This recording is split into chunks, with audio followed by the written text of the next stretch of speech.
아버님, 어머님, 정말 중요한 소식 전해드려야겠습니다. 요즘 전국에서 멀쩡한 통장이 갑자기 얼어붙는 일이 속출하고 있습니다. 아침에 일어나서 은행에 갔는데 내 돈을 못 찾는다고요? 월급 들어온 통장인데 카드값도 못 내고 공과금도 자동이체가 안 된다고요? 설마 나한테 그런 일이? 하고 계시죠? 그런데 말씀드립니다.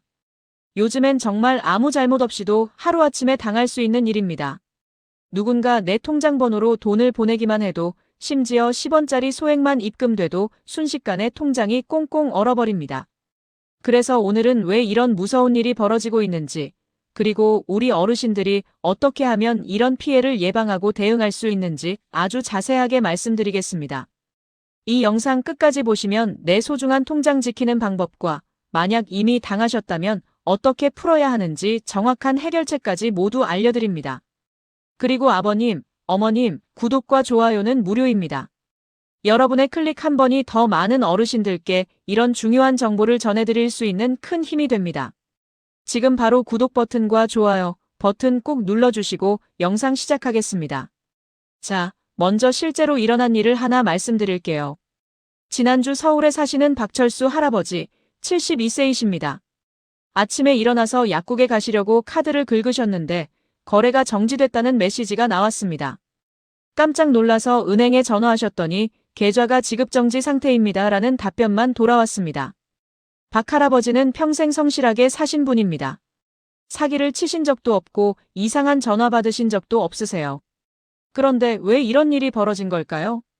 알고 보니 전날 밤 박 할아버지가 주무시는 사이에 누군가가 박 할아버지 통장으로 95만 원을 입금했던 겁니다.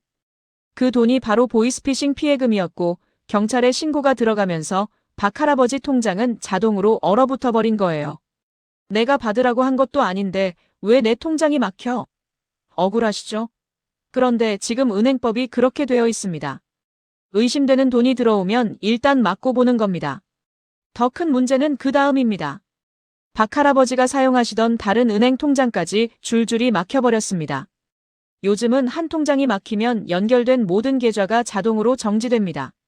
월급 받는 통장, 공과금 나가는 통장, 적금 통장까지 싹 다 얼어버리는 겁니다. 결국 박 할아버지는 한 달 넘게 자식들한테 손 벌리고 지내셔야 했습니다. 전기세, 수도세, 전화비가 연체되면서 나중에는 신용등급까지 떨어졌습니다. 여러분, 이게 남의 일 같으세요? 절대 아닙니다. 요즘 사기꾼들이 쓰는 수법이 정말 교묘합니다. 텔레그램이나 인터넷에서 돈만 주면 원하는 사람 통장 막아주겠다는 협박 대행까지 등장했습니다. 예를 들어볼까요? 김순자 할머니 68세입니다. 아파트에서 층간소음 문제로 아래층 사람과 다투셨어요. 그런데 며칠 뒤 갑자기 은행에서 전화가 왔습니다. 계좌가 정지됐다는 겁니다. 알고 보니 누군가가 김 할머니 통장 번호로 10원을 보내고는 경찰에 이 계좌가 사기 계좌다라고 신고를 한 겁니다. 악의적으로 누군가를 곤란하게 만들려고 일부러 그런 거죠. 김 할머니는 아무 잘못도 없으셨지만 경찰 조사가 끝날 때까지 2달 동안 통장을 쓰지 못하셨습니다. 그 사이에 전화비 관리비가 밀리고 저축했던 적금도 해약하셔야 했습니다. 여러분, 정말 무섭지 않으세요? 누군가 나를 미워하기만 해도 심지어 장난으로라도 내 통장으로 돈을 보내고 신고만 하면 내 통장이 순식간에 얼어버릴 수 있습니다. 그럼 이제 왜 이런 일이 벌어지는지 좀 더 자세히 말씀드리겠습니다. 요즘 뉴스에서 캄보디아 보이스피싱 사건 많이 들으셨죠?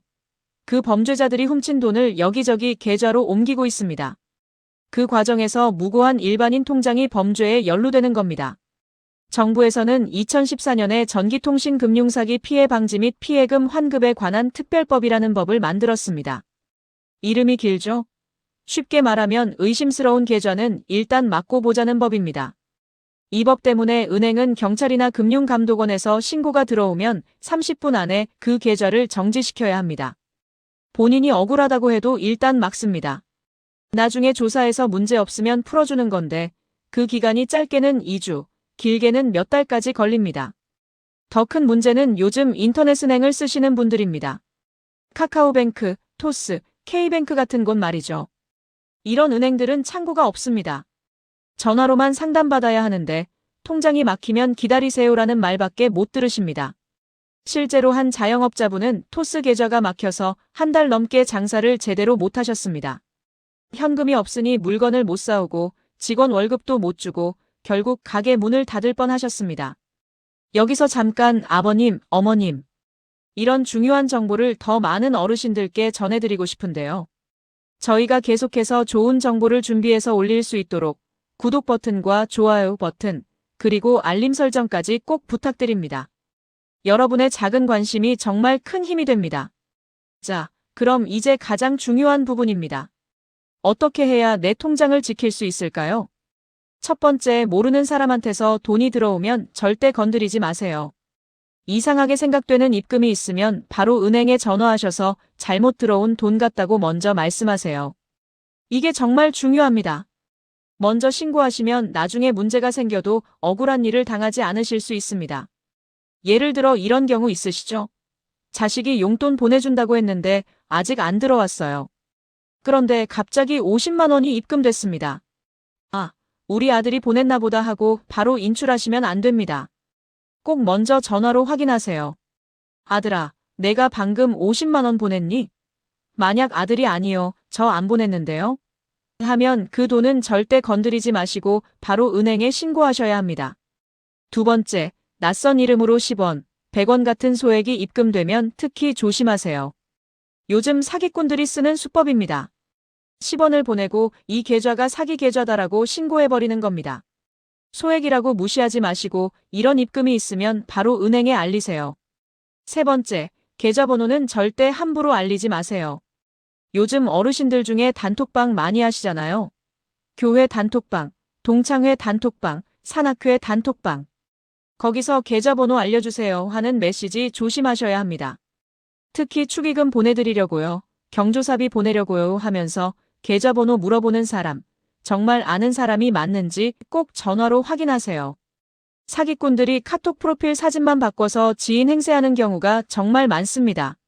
네 번째, 만약 이미 내 계좌가 정지됐다면 어떻게 해야 할까요? 먼저 은행에 전화해서 정확한 이유를 물어보세요. 왜 막혔나요? 누가 신고했나요? 언제 풀리나요? 이 세 가지는 꼭 물어보셔야 합니다. 그 다음에는 경찰서에 가셔야 합니다. 가까운 경찰서 민원실에 가셔서 제 통장이 억울하게 막혔습니다. 저는 사기꾼이 아닙니다 라고 진술서를 제출하세요. 그리고 금융감독원에도 신고하세요. 전화번호는 1332입니다. 금융감독원에 통장이 부당하게 정지됐다고 민원을 넣으시면 조금 더 빨리 풀릴 수 있습니다. 마지막으로 증거자료를 준비하세요. 내가 사기꾼이 아니라는 걸 증명해야 합니다. 예를 들어서 이런 겁니다. 박철수 할아버지 기억나시죠? 모르는 돈 95만 원 들어와서 통장 막히신 분이요.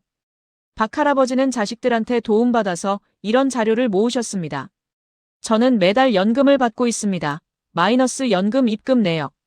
저는 매달 공과금을 정상적으로 냅니다. 마이너스 전기세, 수도세 자동이체 내역. 저는 은행 거래를 정상적으로 하고 있습니다. 마이너스 최근 1년간 통장 사용 내역.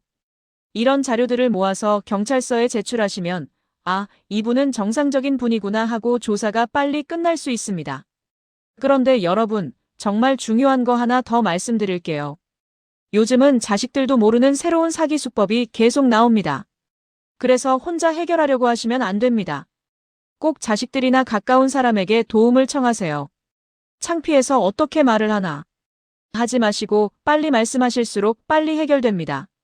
자식들은 부모님이 어려움 겪으시는 걸 모르는 게 더 슬픕니다. 그리고 만약 주변에 이런 일 겪으시는 분 계시면 이 영상 꼭 공유해 주세요. 몰라서 당하는 분들이 너무 많습니다. 마지막으로 정리해 드릴게요. 첫째, 모르는 입금은 절대 건드리지 말고 바로 신고하세요. 둘째, 10원, 100원 소액 입금도 조심하세요. 셋째, 계좌번호 함부로 알리지 마세요. 넷째, 통장 막히면 은행, 경찰, 금융감독원 세 곳에 모두 신고하세요. 다섯째, 혼자 해결하려 하지 말고 자식들한테 도움 청하세요. 아버님, 어머님, 요즘 세상이 정말 무섭습니다. 평생 성실하게 사신 분들이 하루아침에 통장 막혀서 고생하시는 걸 보면 정말 마음이 아픕니다. 하지만 오늘 제가 알려드린 방법들만 기억하시면 충분히 예방하실 수 있습니다. 그리고 만약 이미 당하셨다 하더라도 포기하지 마시고 끝까지 해결하셔야 합니다. 저희는 앞으로도 이렇게 어르신들께 꼭 필요한 정보들을 계속 알려드리겠습니다. 더 많은 어르신들이 이런 피해 당하지 않으시도록 이 영상 꼭 주변 분들께 공유해 주시고요. 구독과 좋아요, 알림 설정은 무료입니다. 여러분의 클릭 한 번이 더 좋은 영상을 만드는 큰 힘이 됩니다. 오늘도 건강하시고 좋은 하루 보내세요. 감사합니다.